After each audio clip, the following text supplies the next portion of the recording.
12s, I need to know, no wrong answers here, who, in your opinion, is the greatest Seahawk of all time? Who is it? Let me know in the comments section. Spam it in the chat. And maybe be a little convincing in your cause as well. I think that the more you spam it in the comments section, the more likely that you are right with your opinion. Let me know who it is. Spam their name, and we'll get started with today's show.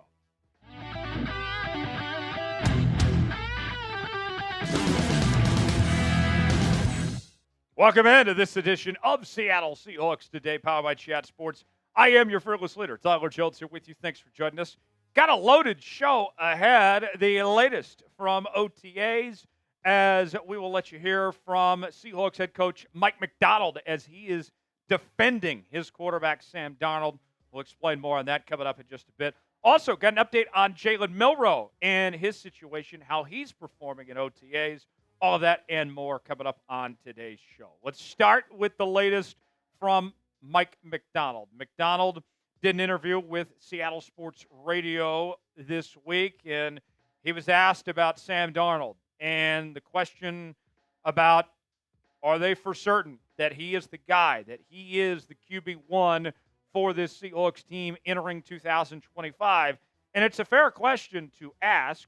When you spent a day 2 pick on a quarterback, you brought in a guy in Drew Lock who's played here before. And then on top of that, there's some precedent for this. Going back to the Russell Wilson and Matt Flynn situation many years ago. But Macdonald closed the door on that pretty quickly, reaffirming his commitment to Darnold as QB1, saying this: "No, you guys are crazy. I respect that you've got to ask it, but it's just a crazy question. It's just not going to happen. Sam's our starting quarterback. We love him. He's doing a tremendous job." I don't blame the guys at Seattle Sports for asking that question. I always remember what my 6th grade teacher, Mr. McCandy, would tell us. There's no such thing as a stupid question.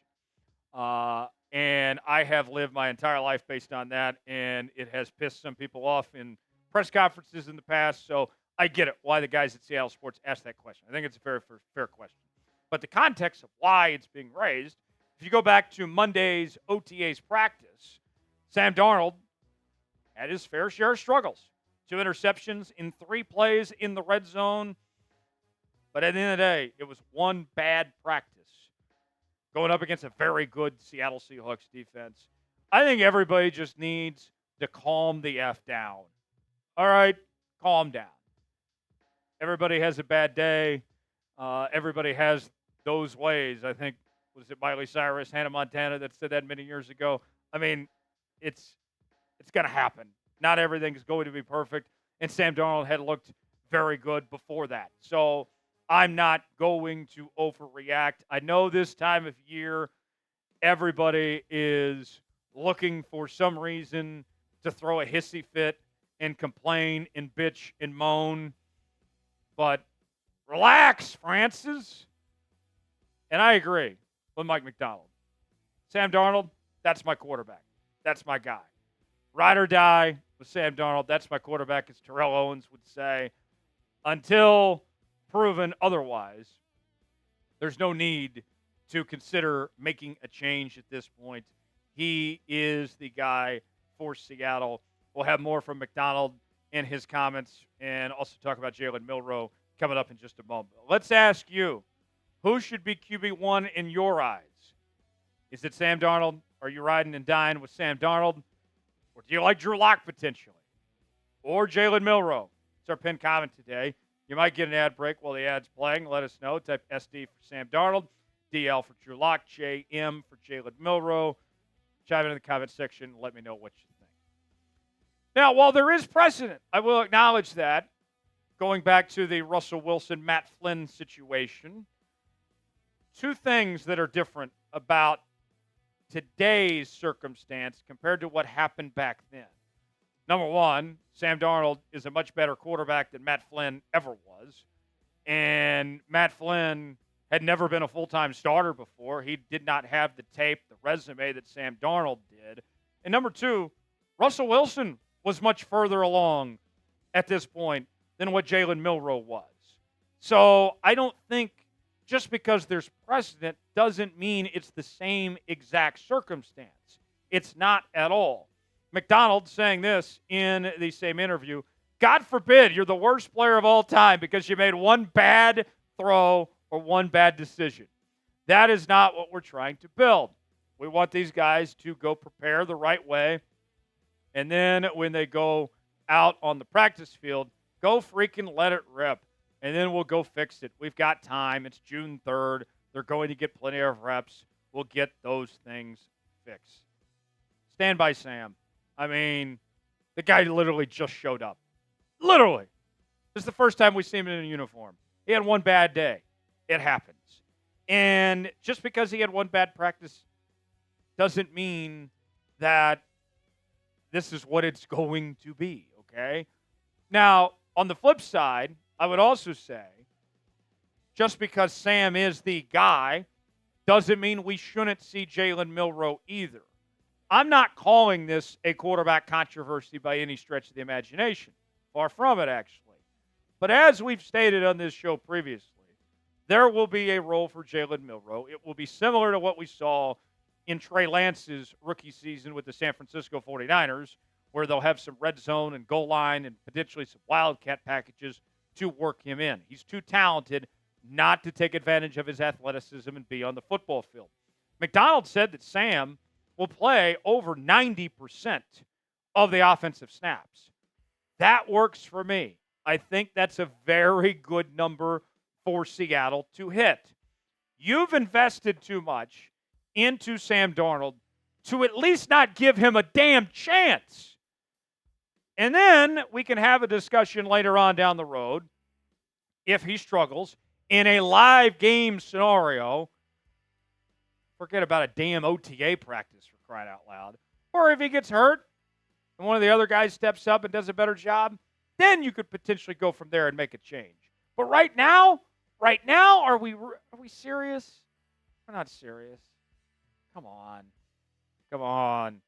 Sam Darnold coming off a season where he had a career year in Minnesota with a career high of 35 touchdowns, over 4,300 yards, 66.2% completion percentage. Darnold was really good last year, and I think he is going to build upon that in 2025, and the version that you saw in 2024, I think, is here to stay.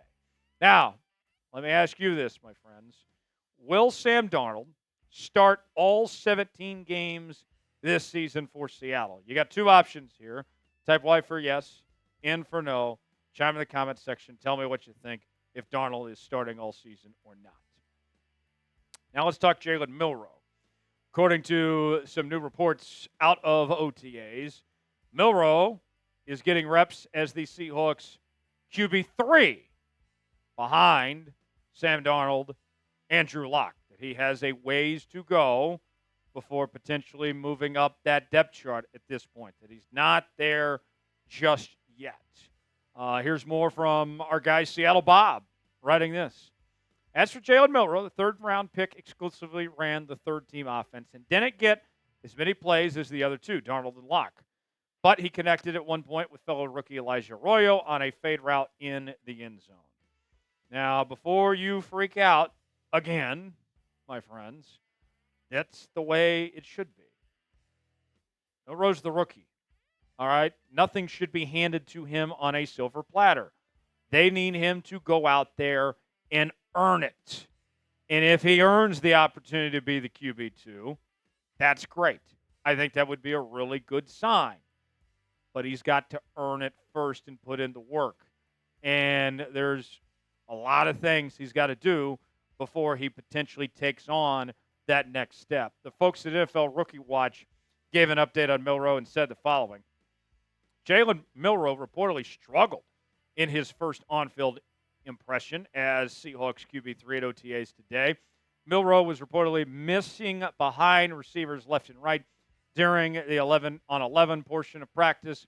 During the red zone portion of practice, Milroe sailed a pass 3+ yards over the head of a wide-open wide receiver in the back of the end zone. The very next play, Milroe, though, threw it to a blanketed Elijah Arroyo, which resulted in a pass breakup. It is reportedly clear that Milroe's throwing fundamentals still have a long ways to go until he can become a high-impact QB1 in the league. However, Milroe has reportedly been working relentlessly to master the Seahawks playbook and is taking steps day by day. The wows and woes are certainly present early on with the Seahawks rookie quarterback. Folks, that's normal. It's okay. Kind of like what we talked about with Sam Darnold, with the bad stuff happening. It's normal. It's a growing process. This is going to take time. The example I point to, folks, go back to Patrick Mahomes, the best quarterback in the league, the most talented quarterback I've ever seen. He had his struggles in OTAs too in Kansas City his first 2 years. And people were wondering, what in the hell are the Kansas City Chiefs doing with this gunslinger that turns the football over a lot? That's what they were talking about at OTAs those first 2 years Mahomes was in Kansas City. Now, I'm not calling Jalen Milroe Mahomes by any stretch of the imagination, but just pointing to, hey, shit happens. You know, this is supposed to be the time of year where you're learning, where you take a couple risks and chances and try to figure some stuff out. This is supposed to be the time where you don't fear failure. And I'm okay with Jalen Milroe having his ups and downs. I'm okay with Sam Darnold having his ups and downs. It's okay. It's going to be okay, folks. Do you believe in Jalen Milroe? What do you think of his abilities? Keep it real with me. Type B for believe, D for don't. Weigh in the comment section. Tell me what you think about the Seahawks rookie quarterback. Got a great deal that we're offering Seahawks fans right now. We have a framed, signed, printed Sean Alexander jersey on sale now with free shipping. Chatsports.com/Alexander is where you can get yours. This thing will look fantastic at the Man Cave. It's not overly priced either. It's a great deal. You're going to want to get this for yourself, folks, and it's only available for a limited time. Chatsports.com/Alexander to get yours today. We also have other Seahawks merchandise available at that same link. Get yours now, chatsports.com/Alexander, and you'll be glad you did. Link is in the comments and description of today's video. Now, Pro Football Talk hack Mike Florio is claiming that this situation with Darnold and Milroe and potentially not starting Darnold, that it isn't crazy to talk about this, contrary to what Mike Macdonald is saying in that interview that we showed you with Seattle Sports the other day. Florio saying the following: if Locke or Milroe thrive and Darnold struggles under the weight of pressure expectation, the same thing could happen, referring to the Russ and Flynn situation. And it's ludicrous to dismiss anyone who would entertain the possibility as crazy, but we get it. Macdonald is saying what he has to say. I side with Macdonald here and not Florio. And, you know, as I said earlier, there's no such thing as a stupid question. I don't think that it is a dumb question to ask. I think it's worth talking about. But it would be a crazy idea at this point, as Macdonald is saying, to say, you know what, yeah, Darnold, we spent all this money on him, coming off a 35-touchdown season, led Minnesota all those wins. Yeah, we're already done with him. I agree with Macdonald here.